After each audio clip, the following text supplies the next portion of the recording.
Welcome back to Missing. I am Tim here today with Lance. Lance, how are you today? I'm doing fantastic today, Tim. I hope the listeners out there are doing as fantastic as I'm doing. I want to keep it short and sweet. I don't want to keep prattling on during my part of this intro because I can't wait for the people to hear our wonderful guest, a return guest. So before we get to her, though, Tim, how are you? I am doing great. Thanks a lot for asking. And yeah, I'm excited to introduce this conversation. This conversation is pretty serious. We're talking about domestic violence awareness with a fantastic woman named Catherine Shellman. Catherine is the mom of Tiffanie Perry, who was very sadly murdered in 2010 by her ex-boyfriend. Since then, Catherine has really made it her mission to bring domestic violence awareness out from the darkness and into the area where people can talk about this. And so that's what we're doing here today. We're talking with Catherine very openly about domestic violence awareness and the murder of her daughter, Tiffanie. As we mentioned, Catherine has done some advocacy work on this cause, and she really developed a bit of a presentation. And so she actually sent us some clips. Some of them are audio, some of them are video. So they are put into this episode. So if you're listening to this, you'll understand what's happening. But if you're watching it on YouTube, that is maybe even a better way to consume this one. And there are parts of this conversation that are a bit of a revelation because we get into the layers of domestic abuse and how gradual this happens to individuals and how family members can't quite see it right away because of how gradual and subtle all of these markers are.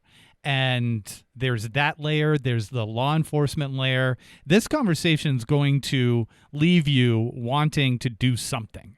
Yeah. And Catherine has given out her email address. It's catherineshellman@gmail.com. If you find yourself in a situation like we're discussing here, she can be a resource to you. She's got a nonprofit. And if you yourself are in a domestic violence situation, help is available. There is a national domestic violence hotline that you can call. It's 1-800-799-7233. And we also just want to give a general warning to our listeners that this might be disturbing to some people. Okay, so we're going to take a quick break for a commercial, and we'll be right back with Catherine Shellman.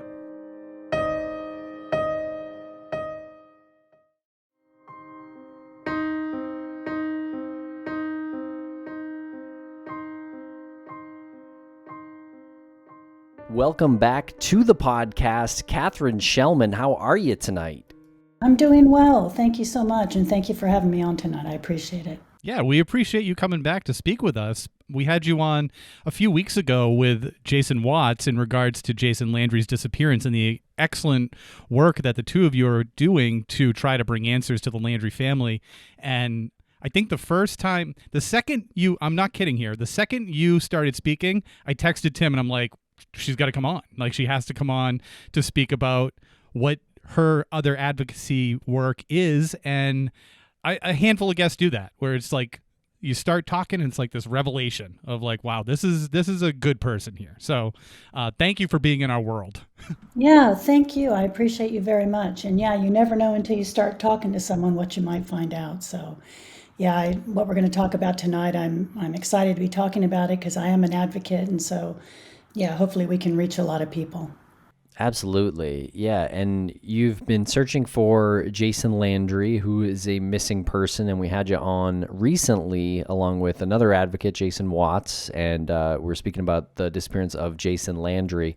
But tonight we are speaking about something a little bit even more personal for you. It's about your daughter. Yes. Jason Landry was a Texas State student. And so was my daughter, Tiffanie.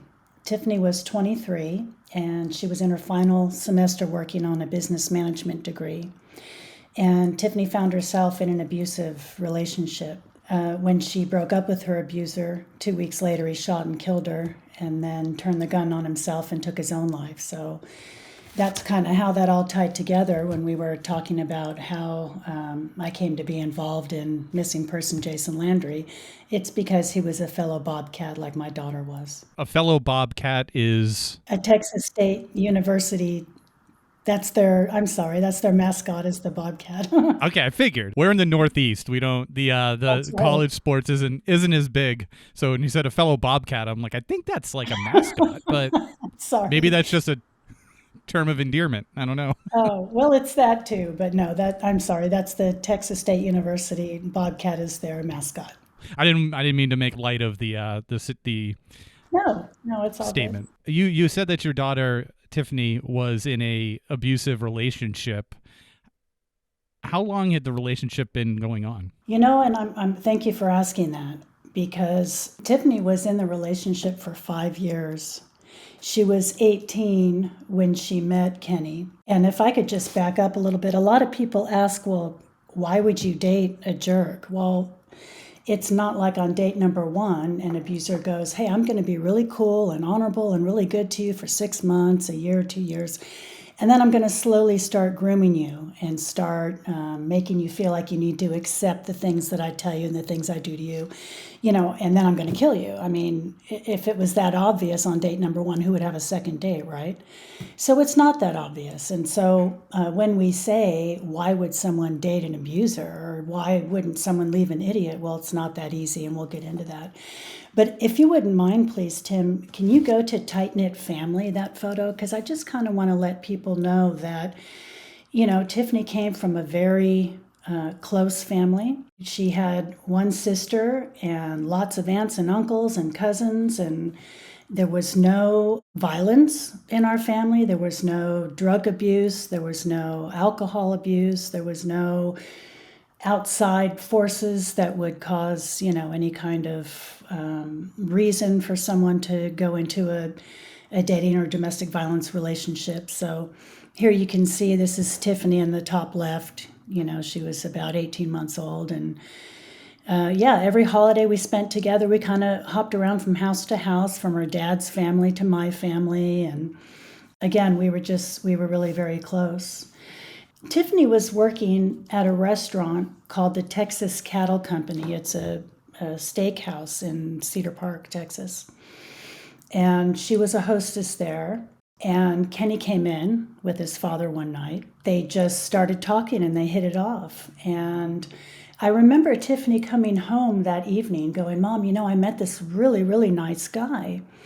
And he gave me his phone number, and she talked about the fact that they both wanted to go on the first date. This is Tiffany at age 18. I mean, I look back now and it's like, my God, she was considered an adult by, community standards or whatever, but she's just so young. But that's when she met Kenny. And the first date that they decided to go on, or that Tiffany agreed to go on, was to see a movie, because she's like, Mom, I feel like it's a public place. And, other people will be around. And so, I don't really know him yet, but this will be a good starting place, a good first date. And so I know she took it really slow, and a lot of her friends loved Kenny. When Tiffany went on that first date, little did she know she was going to meet her abuser and eventual murderer. Kenny was a cage fighter, one of those ultimate fighters. I think they call it cage fighting. He just was in, I guess, really great shape. That's what he did. It was something fun for him. It was a sport to him, and it is for a lot of people. And I want to talk about the fact that in abusive relationships, abusers start very slowly. If you can just go to the one that says, are you wearing that? He knew I thought it was weird. He wouldn't let her go out wearing certain things. We would be ready to leave the house and he'd say, are you wearing that? He wouldn't say, take that off. Or, he would just look at her and say, are you wearing that? What this young lady is saying, this is Leslie O'Hara. She was one of Tiffany's very best friends. And what she's talking about here is that when everyone first met Kenny, they thought he was the nicest guy. They would be out shooting pool or something, and Kenny would show up and be like, I'm here to take Tiffany out to dinner. I know she's on a tight budget, but I want to take her to a really classy joint, whatever. when in actuality what he was doing was pulling Tiffanie away from her friends. And that's one of the first things that abusers do. They isolate their victims so that they can remove their security net. What Leslie was saying there is that Kenny started out saying things like, "Are you wearing that?" He wouldn't say, "Take that off, I don't like that and I don't want you to wear it." He would just say things like, "Are you wearing that?" And so that's another little piece of the puzzle as to how victims get groomed into being in this abusive situation. One evening, it was actually Tiffany's younger sister's 21st birthday. And Tiffanie decided that she would take her birthday down to 6th Street, which is downtown Austin.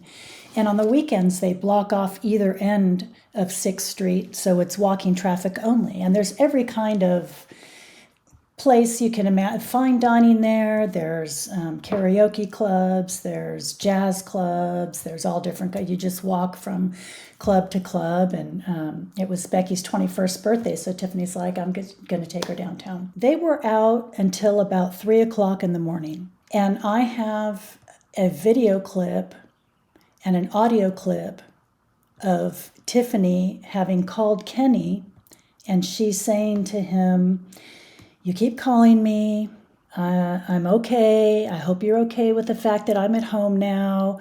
I'll call you tomorrow. I'll tell you what I was wearing." "Hey, baby, it's me. It's like 3:20 in the morning, and you're still text messaging me for pictures. I just talked to you, and my phone cut out for some reason, so I was just calling you back. I'm about to go to bed, so just let me know you're okay and that you're comfortable with the fact that I'm at home now. Everything went well, and I'll tell you about my night tomorrow. You saw what I wore." After Tiffany's murder, as part of the police report, they had gotten both Tiffany and Kenny's phones and got the messages and voicemails and all that off of it. And apparently Kenny had been calling and texting Tiffany all night long. "Where are you? What are you wearing? What club are you at? Who are you with?" Like constant peppering her with calls and text messages and everything. So let's talk a minute about stalking, because that is another form of abuse. You never have time to yourself when you're a victim. Doesn't matter where you go or what you do. The victim is always afraid and always looking over their shoulder. Is my abuser going to be there? You know, even if you're doing something simple like going to the library or having lunch with a good friend, you're always afraid that that abuser is going to show up and make a ruckus or embarrass you or drag you out or whatever. So in this particular Katz restaurant, Katz was a restaurant on 6th Street. It's a New York deli. And one afternoon, Tiffany went there with a friend of hers named Keith, and they were eating lunch.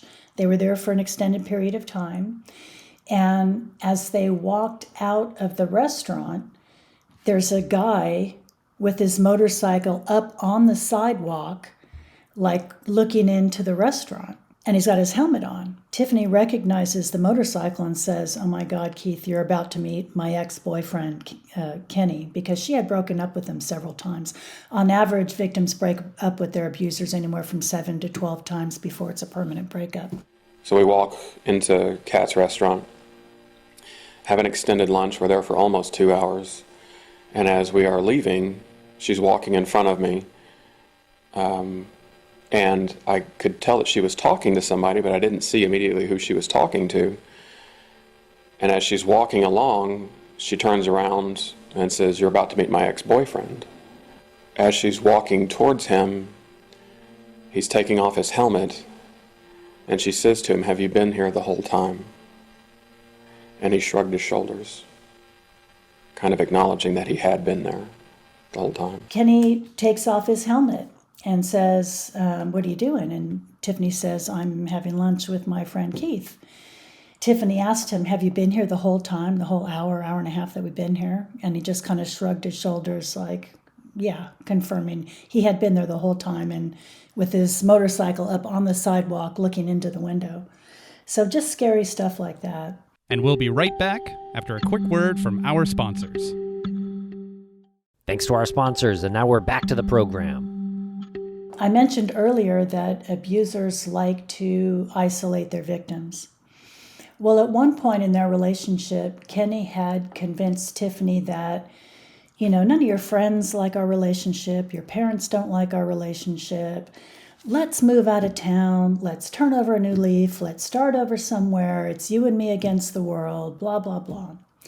So he got her to move to Las Vegas. And his dad had previously moved to Las Vegas and had gotten a job and had leased a large house, like a 3-bedroom house, and then decided he couldn't afford it. So unbeknownst to Tiffanie, the plan was that Kenny was going to take Tiffanie, the two of them would move out to Las Vegas, and they would pay for the remainder of the lease for this big 3-bedroom house that his father had rented. I started to notice while Tiffanie was in Las Vegas that our communications got fewer and farther in between. Additionally, I knew that the only time she would call me would be either if she was on her way driving to work or to college, on her way back, or out walking the dog. She would never call me when Kenny was around. And I knew he was a jerk. I didn't know the depth of how horrible he was. But it was quite frustrating. And I had told Tiffanie, if you ever need anything, at the drop of a hat, I'm there. No, Mom, everything's good. It's fine. Everything's going great. Well, one night Tiffanie called me in absolute tears, and I couldn't understand what she was saying to me. And they had been there about a year and a half. And I said, baby, slow down. What's happening? Are you okay? Well, it turned out that a woman had walked into Tiffany's work and said to her, I know who you are, Tiffanie, and you've been seeing my boyfriend, Kenny. And every time your mom comes out to visit you in Vegas for the weekend or whatever, and you guys are in a hotel, I'm at your house. And she proceeded to tell Tiffanie, this is the shampoo that you use. This is where the dog bed is, describing the entire house. And so Tiffanie was, of course, incredibly upset. I'm in love with this guy. I followed him here to Las Vegas. He told me he would help me pay for school, but I'm holding down 2 jobs. I'm trying to put myself through school and help pay for this house. And anyway, I said to her, baby, don't go home from work. I'll book a room for us at one of the hotels. I'm leaving right now. I'm on my way. So I got the last ticket out of San Antonio to Vegas that night. I didn't take anything with me. It didn't matter. I was going to my baby. So when I got there, we called the police and I said, here's what's happening. We need to get my daughter's important documents. Actually, at first I was like, let's just get you home. But she said, if I leave him this time, it's going to be a permanent breakup. And I need all of my important papers and all the things that are important to me because I don't want to ever have to deal with them again. So that I agreed, okay, fine. If this makes it a final breakup, let's do this. So we called the police. The police agreed to sit there for 20 minutes while we removed Tiffany's things from her apartment. And the whole time Tiffanie was gathering her things, Kenny was following her around, and I was in between him and Tiffanie. He was trying to get to her, and the cops were just kind of watching this go on. But I was standing between him and Tiffanie every time he tried to maneuver to get closer to her. And she would pick something up and he'd be crying. No, that's not yours, that's mine.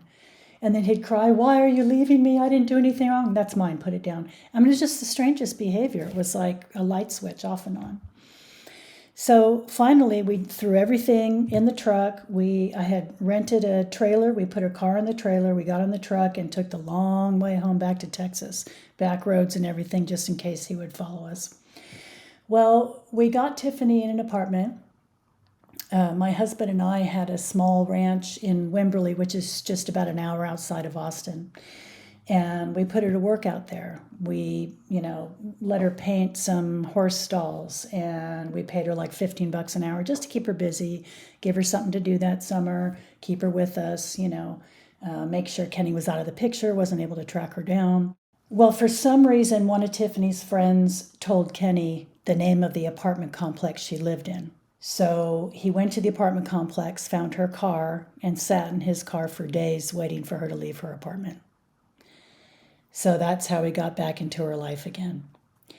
Now, I look back with such dread because I didn't know any of this at the time. I thought she just wanted to be back with Kenny. And I'm like, we went through the hassle of bringing you all the way from Vegas and getting you back in school here in Texas and getting your own apartment, and now you're back with him? You know, fellas, what I didn't realize is that I was victim blaming. Every time I said to my daughter, he's a jerk, why are you with him? He's an ass, break up with him. I was victim blaming. From the time my daughters were in middle school, they kept diaries. And the rule between the girls was only each other would read each other's diary. So when Tiffanie was murdered, her sister Becky inherited her diary. And Becky said to me one day, Mom, I'm going to share one entry with you and one entry only. And I said, okay, baby, what's up? Apparently, Tiffanie had written in her diary that every single day, Kenny told her that if she ever leaves him, he will kill her. And if he can't find her, he will kill her mom and her dad because he knows where they live. So this whole time, and I tell people it's hard because you look at a victim and you go, man, well, get out, just leave, It's not that easy. They invade every aspect of your life. The job Tiffanie worked at in Vegas, Kenny somehow got in and befriended the owner of the business and became that guy's personal trainer. They were great buds. They went and had beer together. They worked out together. So Tiffanie had no one to turn to at her work. She had no one to turn to at her school. Her family wasn't there. It's just baffling how in-depth and psychological this whole dating and domestic violence thing goes. Was this always very intentional on Kenny's part? To be abusive? Yeah, like from the beginning too. Like, I know it might sound like a silly question because of everything that happened. No, it doesn't. I guess I'm just curious how that started. Did he know what he was doing? Okay, that's a very, very good question, actually, Tim. Like, how does someone become that? How does someone get that way? Well, one thing is, it is perpetuated through families.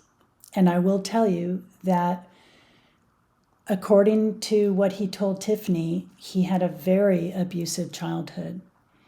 When Kenny was about 4 or 5 years old, his dad brought him home from kindergarten or whatever, and his 12-year-old sister had hung herself and was hanging in the living room when they walked in the door. Additionally, he had told, whether this is true or not, I don't know, but something happened in his childhood.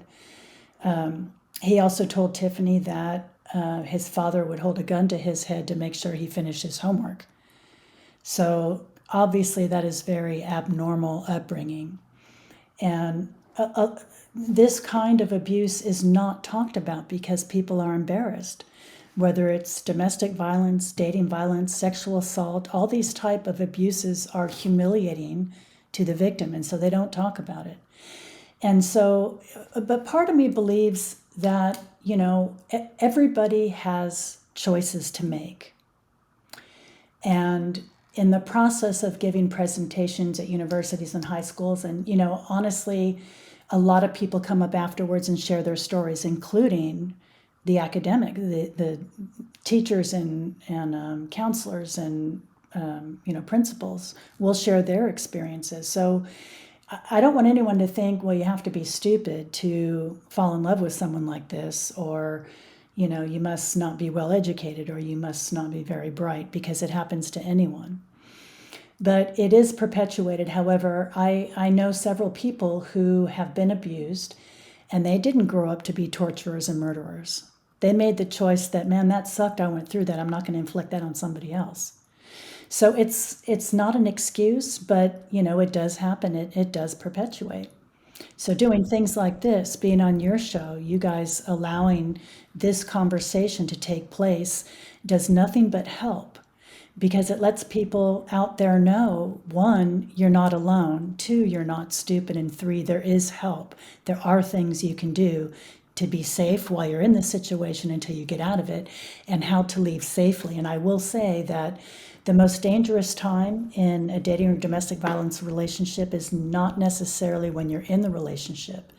It's when you're leaving or you've already left, because these relationships are all about power and control. And so when the abuser feels like they've lost control of that victim, that's when they go into panic mode. I liken abusers to parasites, and I don't say that to be ugly. I mean that literally. A parasite will literally latch onto its host, to get what it needs, what it wants to survive. So too with human abusers. They will do whatever it takes to keep control of that victim because they feel that's what they need to survive. It's not an emotional thing. It's not a love thing. Love does not act like that. It's power and control. I have audio of him teaching another young man how to fight. And in the background, I have playing audio from a voicemail that Kenny had left Tiffanie on her phone. And he's crying and whining. And please don't leave me. I love you so much. Please don't do this to me. You're hurting me. Why are you doing this to me? You know, it's all about me, me, me. Just talk to me. Please, it hurts so bad. I just need to see you one more time, baby, please. Please just talk to me one more time, please. I'll give you all your stuff back. Please. I just need to see you one more time if you're gonna do this. Please. That's the least you can do, baby. Please. It hurts so bad. It hurts. Please. Baby, please. Just talk to me. It hurts so bad. Please. Please. Just talk to me.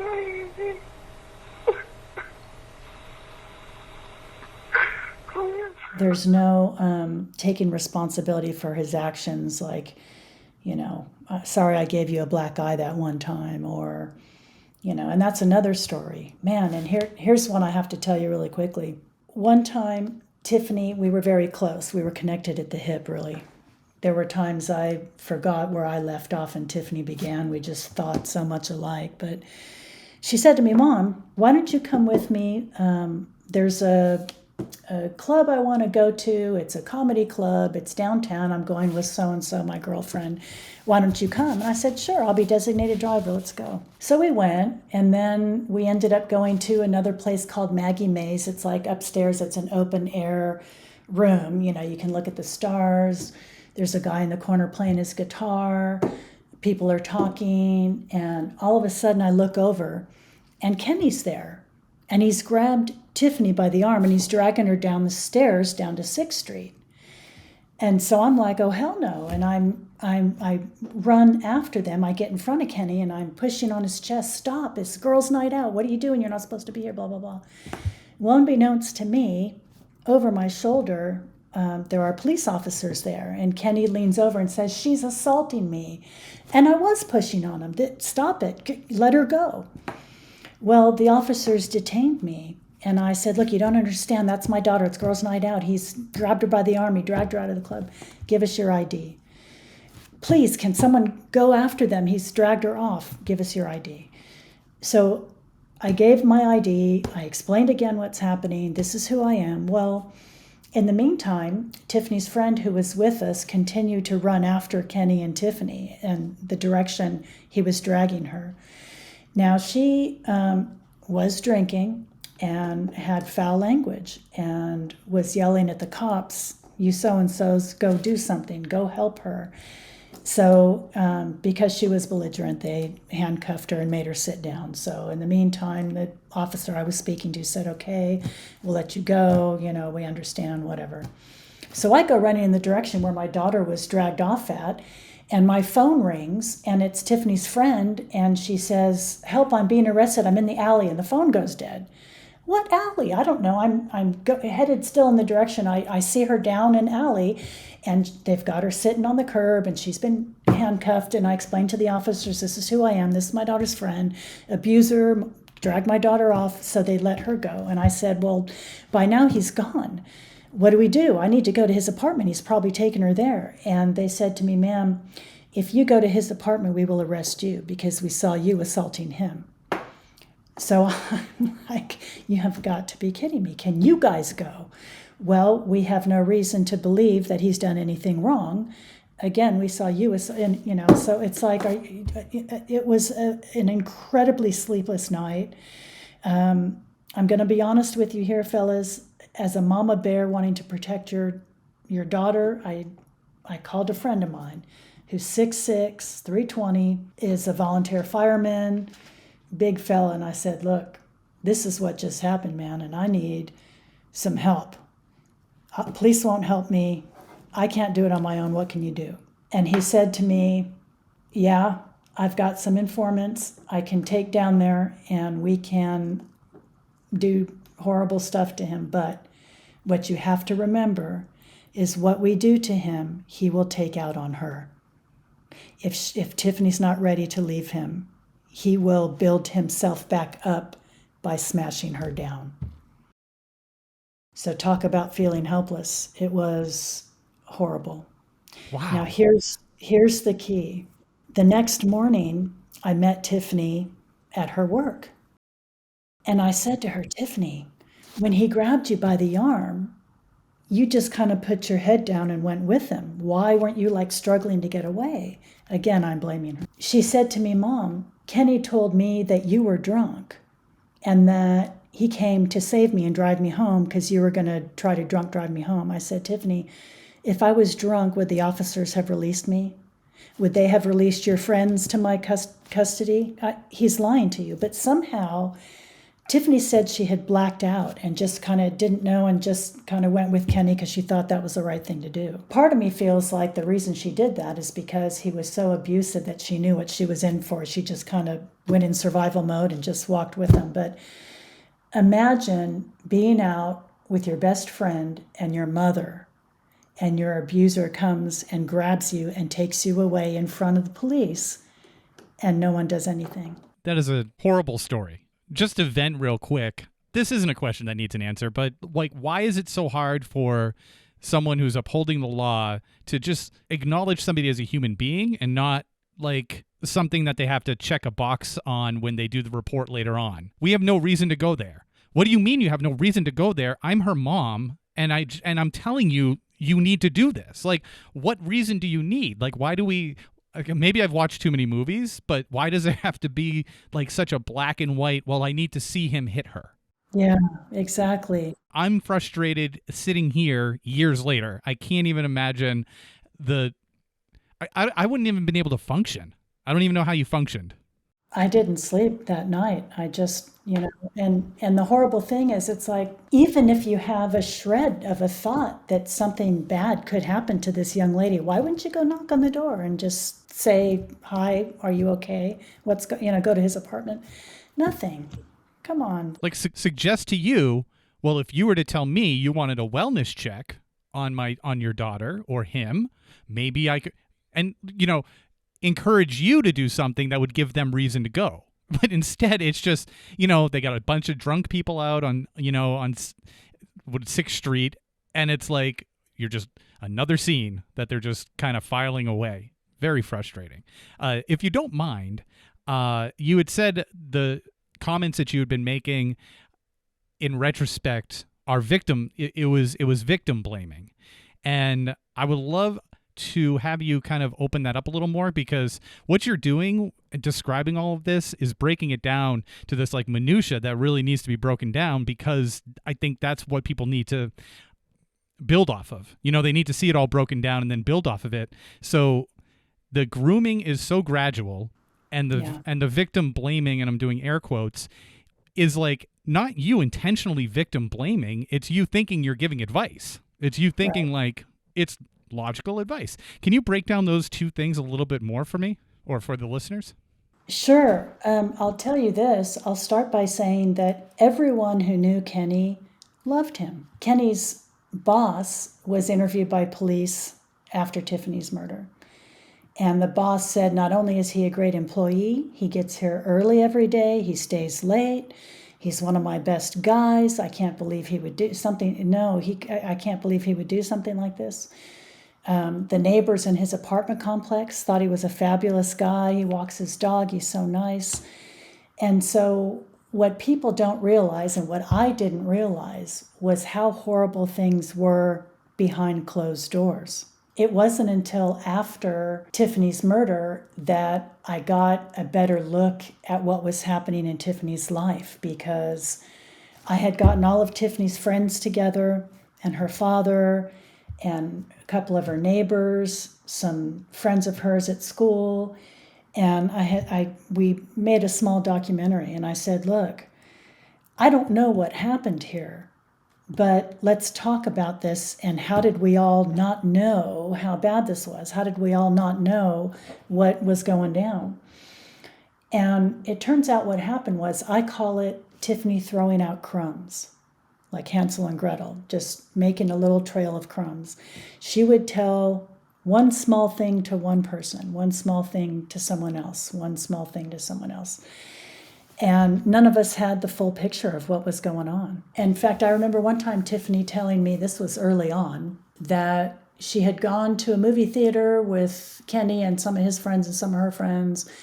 And Kenny and his friends got in a fight with some other guys. And when Kenny went to punch some other guy, he cocked me with his elbow on a guy. I have this black eye. So if you see me, you need to know that's what happened. And I was like, well, what the heck? Maybe you shouldn't be hanging out with this Kenny guy. Why is he punching people? Whatever. But, subsequent to that, it turned out that he had literally punched her in the face. It wasn't some accidental thing. So I'm sorry, I'm not sure I was answering your question. Can you refresh your question to me? You were answering the questions. Just kind of speaking about like these moments that happen so gradually is not the right word to use, but subtly. Yeah. It's these subtle moments. So it never feels like something serious is, yes, like, quote, serious is actually happening. It feels like isolated, subtle moments that you don't recognize right away. But when you take the step back and you see it as a whole, yes, then it's like, this has been a design from the beginning. Yes. And it was interesting because Tim had the same question earlier when he asked, like, was this intentional? Yeah. It's such a crazy concept to people who don't intentionally manipulate other people to think that this could be started intentionally. I'm right. seeking out someone to intentionally groom, and for whatever purpose that is for me, whether it's power, is it gradual for that person too, to see that they're able to do this? And then it's like all of these moments leading up to the most tragic event. It is. What most people don't realize is that, or when you talk to people about dating and domestic violence, the first thing they think is the bloody nose, the broken bone, the black eye. And what you're saying is correct. It's not known how these little sliver of things happen, and they get greater and greater. Part of what an abuser does in grooming their victim is make the victim feel like, one, this is what you deserve. Two, this is how I love you and you love me, so this is how I'm going to love you back, and this is the right thing. And a lot of that is called gaslighting. Gaslighting is really confusing the victim and saying to them, well, you did this. Don't you remember doing this? I was just reacting to what you did. And, just making the victim very confused. And oftentimes a victim will, 6 months, a year, 2 years in, think to themselves, how did I get here? Like, I'm a strong, independent human. And this happens to men, to women, to straight, gay, bi. No one group holds a monopoly on this. This kind of violence happens in every kind of situation. But people do. They find themselves going, like Tiffany was head cheerleader. She was president of the National Honor Society. She was gregarious and outgoing and well-spoken. And, I know at some point she must have been thinking, how did I get myself into this? And at one point I had said to Tiffany, maybe you need to go to talk to someone at the women's shelter. Just find out if you are in an abusive situation. Maybe you're not, maybe you are. And her response to me was, Mom, the women's shelter is for people who have no means. I have means. And so she wouldn't go. She did get herself a psychologist who was not trained in dating and domestic violence. And so I'm not sure what all that person told Tiffany, but she only went once or twice and that was it. But it's just a very strange thing. And I think I don't want to say that abusers get off on being mean, but I'll go back to the analogy of the parasite. It's like they get off controlling their victim, and then the victim maybe learns that trick and doesn't fall for it anymore. So now they need to come up with something new, and it's a new challenge, and then they can control their victim with this new way of doing things. And maybe that wears off, or that isn't as effective anymore. It doesn't make him feel powerful because it's all about power and control. So then they come up with something else. And so over time, it gets worse and worse and worse. And we'll be right back after a quick word from our sponsors. Thanks to our sponsors, and now we're back to the program. Part of my nonprofit, which is called LOVE is an acronym for Leaving Out Violence Everywhere. For a number of years, I helped victims escape their abusers. Even at one point, I had my full disguise, if you'll say. Yeah, that's my logo. The purple is the awareness color for dating and domestic violence, and the teal is sexual assault. But through my nonprofit, I was able to raise some funds, and the worst case I ever heard of was one out of state, and I'm so protective of my victims, I won't even tell you what state I went to. But I remember landing at the airport and thinking in my head, my God, am I really doing this? Like, this is really scary. But I knew that this victim was not going to survive 2 days. She was not. The person that put her in touch with me, she would call me in between her abuser being home. He would leave to buy a pack of cigarettes or something, and she'd call me and say, this is what he's done. She had 3 kids. This is what he's doing now. And the last thing he said to her, I had just bought my ticket to fly out on the next flight to go and help this woman leave. She was crying hysterically and said, he knocked me to the ground and called my 2-year-old over, and he held a knife to my throat and said, say goodbye to your mom, because I'm going to kill her. And then he cut her just enough to need a few stitches, threw the knife down and left. And so that's when she was able to call me and say, this is what just happened. So the progression over the previous 3 days led me to believe it's getting worse and where she's not going to live. So I jumped on a plane. So I'm not looking like me. And before I left, I called local law enforcement. It was the sheriff's department in her community. I said, this is who I am. This is my nonprofit. I'm coming. I could use your help. This is the address. And they were really cool. They said, call us when you get here and we will accompany you. So we waited, and I asked her on the last time we spoke, when you have time, when you can, when he's not around, let me know when it's time to come. Because my fear was, if a law enforcement car pulls up and people are outside, he's going to kill somebody on his way out or something.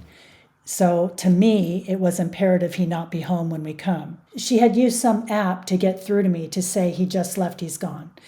So myself and the sheriff, I had said to her, do not exit the house until we arrive. But the minute we pulled up, man, she must have been looking out the window. She's got one baby in her arms, the 2-year-old by the hand, the 8-year-old running after, and I had rented a van. And the night before I left, I had bought everything they would need: pajamas, clothes, toothbrush, toothpaste, hairbrush,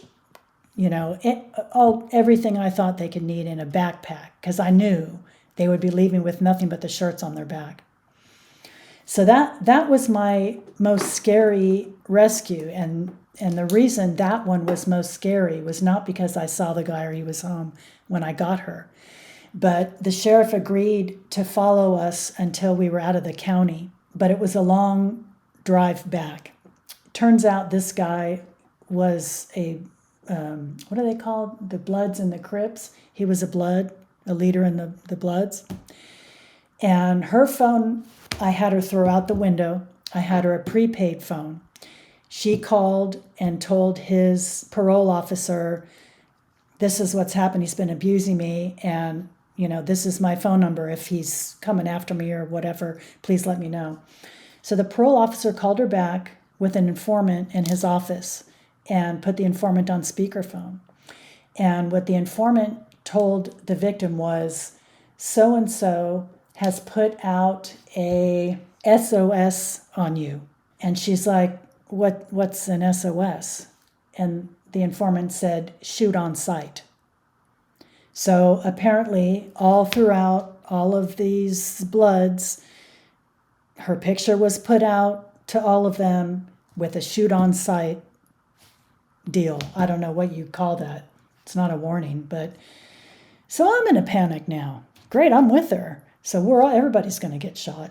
So we took a lot of back roads. We took our time. You know, I kept thinking to myself, if I was after someone, what would I do?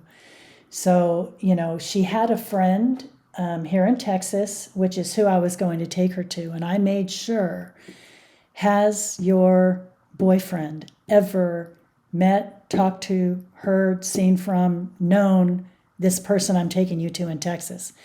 And she said, no, I served with her in the military. And I only contacted her recently through a friend's phone. So there's no getting her back to me type of thing. So that's what I did. I took her to this individual's home. We didn't meet at the individual's home. We met at a park just to be extra safe. You know, if someone was following someone, we met in a public area. But, you know, it's not easy. And I will tell you this much, which you're going to find incredibly heartbreaking, but I was prepared for as much as I could be. She ended up going back to him. And as I mentioned earlier, victims leave their abusers anywhere from 7 to 12 times before it's a permanent breakup. And there's reasons for that. You know, they love these individuals. And a lot of these victims think, I can help this person. I'm the only one that loves them. They have them convinced. You're the only one that loves me. Everyone else has bailed on me in my life. You know, I need you. I love, you know. And so she did with her 3 children. She went back. But that was pretty scary. And the stories you hear from some of these victims of the things that they have been through are unimaginable. Unimaginable, the things that they go through with these abusers. You can't even think up something this bad. I couldn't. But you do what you can. It's interesting that you just said you do what you can, because my next comment was going to be how above and beyond you just went with, like, flying out there and trying to take a person physically from that situation. And we have a lot of people come on who are parts of nonprofits, and I mean, there's no one that I've met that's ever been in that position to have the opportunity to go and bring somebody out of that type of dangerous, like, volatile situation. Yeah, you know, for me, it's I couldn't help my daughter, Lance and Tim. I learned so much subsequent to her murder that's one of the reasons I got involved in the Jason Landry missing persons case. I couldn't help my daughter. Maybe I can help another family with their situation with their son. I couldn't help my daughter being abused. I couldn't get her away from Kenny. Maybe I can help someone else live another day, have their children live another day. So for me, you know, people close to me say, why do you give presentations on this domestic violence thing? Why do you keep yourself in this domestic violence thing? Doesn't it keep you in like a negative light? And my response is no. For me, it's healing, knowing that I could possibly be helping someone who would otherwise be murdered. You know, what greater thing in life is there than helping someone else possibly get away from the misery they've been living in for years? Can't always help them. All I can do is what I can do. What you're saying tonight to us is very impactful, and I'm sure some of the folks that you've spoken to at schools and other public speakings, like they are gonna take your words with them, because it's such a big thing that a lot of people don't talk about or know anything about, and me included. So yeah, I'm really glad you're here sharing this with our listeners. Thank you for letting me. And you know, if you don't mind, feel free to put my email out there if anybody has questions, or, you know, we can talk further about how to be safe while you're planning to leave, how to be safe when you're leaving and things like that. I'm happy to help talk to anyone that might need help. So, and even if the people listening aren't the ones that need help, by them hearing what we're talking about tonight, if they know of someone, and chances are they do, 1 in 3 women will be assaulted in their lifetime, and 1 in 5 men will be. Chances are you know someone who is in this type of situation. And really those numbers are skewed because people don't talk about it. And when there are murders, they're just listed as murders. They're not listed as a dating or domestic violence murder. So, 1 in 3 or 1 in 5 is, and most men will not report dating and domestic violence because they're ashamed. So anyway, chances are people listening do know someone who's in this type of situation. I can't imagine how frustrating this position would be and was for you as Tiffany's mom. Is there some general advice that you can give? Is there one place to go? Well, yeah, thank you for asking that. If you think you might be in a violent relationship, if you're at the beginning stages, things are kind of not feeling right, listen to that inner voice. You have it for a reason. Don't ignore the awkward, gee, that was kind of rude, that was kind of mean type of situation. Your inner voice is there for a reason. The other thing is always have an emergency code word or code phrase with the people most dear and closest to you in your lives. Not a friend here and there or someone you went to school with or something, but the people you would trust with your life. And what that word or phrase means is the shit has hit the fan over here and my abuser's listening and I can't tell you what's really happening, but send the troops, I need help. Another thing victims can do if they're in an abusive situation and are not in a position or are not ready yet to leave is if you are being abused, one way to help keep yourself with minimal pain, damage, destruction of your body, whatever, is to curl yourself up into a ball. Make yourself as small as possible. If you are in a room in the kitchen where there's knives, if you're in the garage where there's hammers, try and move things to an area, which anything can be used as a weapon, but try to move yourself to an area where there are less harmful objects. If you can, have a go bag packed and hide this bag. In the bag should be things like a copy of your driver's license, your birth certificate, some cash, your children's birth certificates, a written list of phone numbers. If your phone is taken away, I say get one of those prepaid phones, but if your abuser takes your phone and you can't call for help, then where are you? So if you've got the phone numbers written down and you've got a prepaid phone or something now, because we all do speed dial, right? We all look for the person's name and hit go.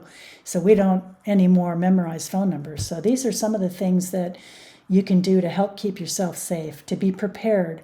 Find a public place where you know a lot of people will be either day or night. During the day, is there a park close by where you can run to and be where a lot of people are for safety? Is there a restaurant that's open late?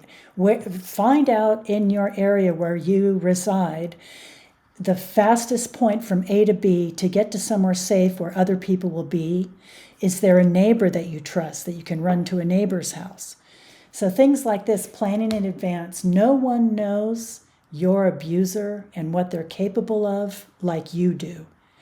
So if someone tells you, leave right now, you need to go now. No, you know when the right time is and you know where to go. So just think about these things, what you need to do if things get really hairy and you need to jump out the window right now. What do you need to do? And what do you have to be prepared to do that? Great. I mean, it's really rare when you have somebody break it down like that into the fine details, those steps that you need to do.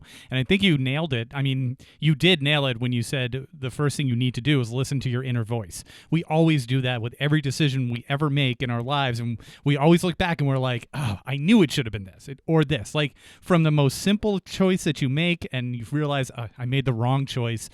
My gut was telling me one thing. For whatever reason, I did the opposite. I know I Yeah. shouldn't have done that. I think that's so important. And I just wanted to like emphasize that as we wrap this up. Like that piece of advice you gave, the first thing is to listen to your inner voice. If something's off, and then you wrapped it up by saying, you know your abuser better than anybody else. And if you know something's off, something's off. Yeah. And you're not being paranoid by making a go bag, by getting, figuring out your route out of there. Getting things that could be used as serious weapons away from the situation. Like that's not being paranoid. That's you surviving. So That's right. Surviving. well done. Thank you. Yeah, it is. It's surviving. It's all about survival. Again, if anyone has questions, please, email me or, feel free to reach out. I can help you through my nonprofit. I think one thing that's so startling to me is how quickly things can change for the worse. Right. Yes. That's because it's so subtle and gradual leading up to that, and no one saw it. No one saw it because it lasted so long, and it just became normal. Then all of a sudden it's like, oh my. Like then it's, feels like 0 to 60. Yes, it does. Yeah, it does. And the victims oftentimes feel no one's going to believe me because everybody loves this person. They don't see what happens behind closed doors. They don't know what this person's capable of and what they do to me when no one's looking. And the abuser's probably telling them no one's going to believe you anyway. And they've gaslit them into thinking that. Exactly. Yeah. We have to have you back on. Oh, thank you for having me. I appreciate you helping spread the word. And, this kind of situation is hidden under a rock. Let's shine a light on it. And you guys are helping do that. Thank you.